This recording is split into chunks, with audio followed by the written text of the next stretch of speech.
Radnóti Miklós, nem tudhatom. Nem tudhatom, hogy másnak-e tájék mit jelent. Nekem szülőhazám itt, e lángoktól ölelt kisország, messze ringó gyerekkorom világ.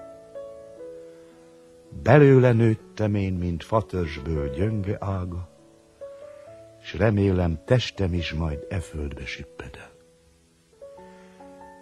Itthon vagyok, s ha néha lábamhoz térdepel egy-egy bokor, nevét is, virágát is tudom. Tudom, hogy merre mennek, kik mennek az úton, s tudom, hogy mit jelenthet egy nyári alkonyon a házfalakról csorgó vöröslő fájdalom.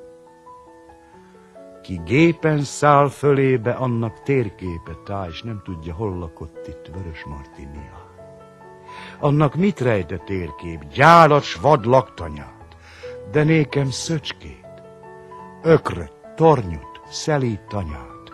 Az gyárat lát a Látcsőn és szántóföldeket, míg én a dolgozót is, ki dolgáért remeg, erdőt, füttyös gyümölcsöst, szőlőt és sírokat, a sírok közt anyókát, ki halkan sírogat, s mi föntről pusztítandó vasút vagy gyárüzem, az bakterház, s a bakter előtte áls üzen, piros zászló kezében körötte sok gyerek, s a gyárak udvarában komondor hemperek, és ott a park, a régi szerelmek lábnyom, a csókok íze számban, hol mész, hol áfogy, s az iskolába menvén a járda peremén, hogy ne feleljek aznap, egy kőre léptem én. Ím itte kő, de föntről kő se látható,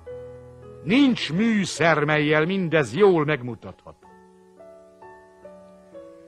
Hisz bűnösök vagyunk mi, akár a többi nép, s tudjuk, miben vétkeztünk, mikor, hol és miképp, de élnek dolgozók itt, költők is bűntelen, és csetszopók, akikben megnő az értelem, világít bennük, őrzik, sötét pincékbe bújva, míg jelt nem ír hazánkra újból a béke ujja, s folytott szavunkra majdan friss szóval ők velem.